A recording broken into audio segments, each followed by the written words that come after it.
In this week's Random Access Memory, we have giant desert plants, we have very girly video games, and we have the iPhone launch in China.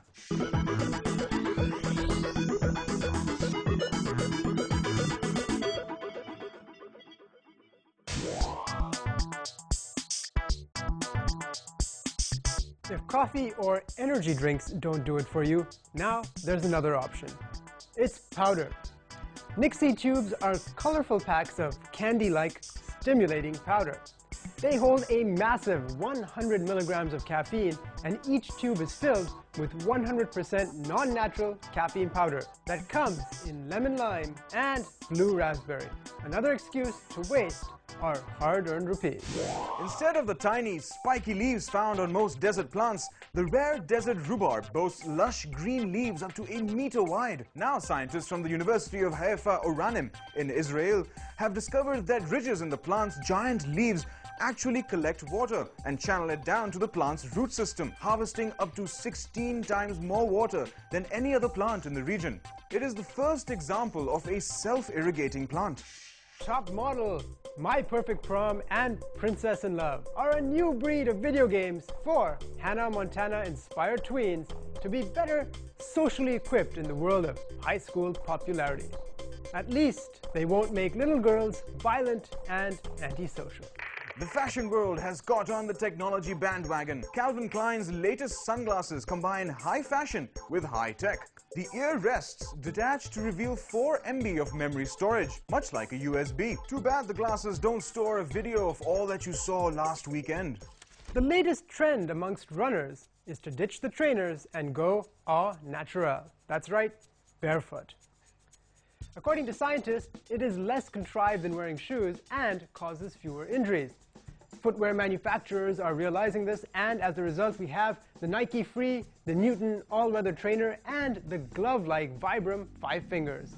All are minimalist shoes designed to replicate the barefoot running experience. The Middle Kingdom, China, will soon bear witness to the official launch of the iPhone. However, the party-pooping Chinese government has asked the manufacturer to disable the Wi-Fi option, as it contradicts the government's internet control policies. We bet jailbreakers have their hands full in anticipation, hoping to find ways around the problem. You've done the crossword and the jumble. Now it's time to top it all off with the Daily Supplement.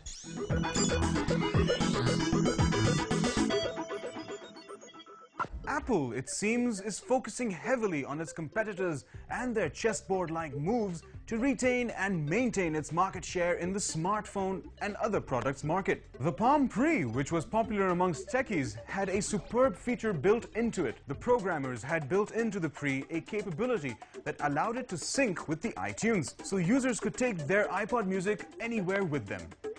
This compatibility with iTunes was not in Apple's favor, and now they have upgraded their software, which will now only sync with genuine Apple devices, leaving Palm Pre in quite a fix. On the other hand, Apple is also involved in a feud with Microsoft. Microsoft has been running a campaign that tells consumers that they are paying hefty premiums for the coolness of their Mac.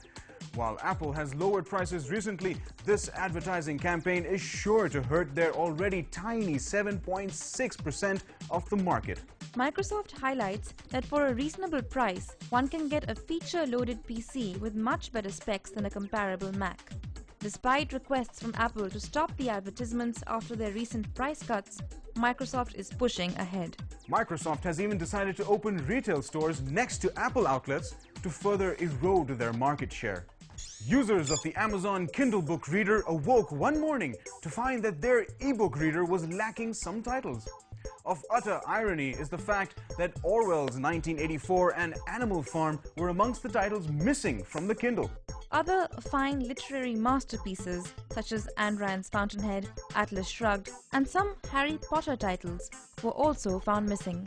Aside from the legal ramblings and the reasons for Amazon's actions, the really worrying bit is the technological power Amazon wields over the devices it has sold. They can control the content being stored on the devices anytime. Users of the Kindle effectively sign away their privacy when they agree to the terms of use. troubled privacy activists are going to get themselves heard all over the internet after this incident. Sam Raimi, director of the Evil Dead series and Spider-Man, is partaking another major motion picture based on the popular massively multiplayer online role-playing game World of Warcraft. Unlike most video games, the Warcraft series is blessed with an epic storyline, highly developed characters, and awesome graphics. If the movie bears any semblance to the legendary game, it is sure to become a huge success. The project is worth $100 million and is set to release in 2012. We are already waiting with fingers crossed. After years of efforts and revisits to the drawing board, Apple seems very close to a proposed Christmas launch of its tablet device. Would it be a laptop? An iPod Touch? An amalgamation of the two, maybe? Under the critical eye of Jobs, contours must be precise. Each nuance of the interface has to match a particular vision, and there cannot be the slightest deviation from the plan, or it's back to the drawing board. We hope the baby gadgets were inspirational for all you recent and aspiring parents, and the tweet up where Karachi's avid tweeple engaged in all things Twitter. Adios.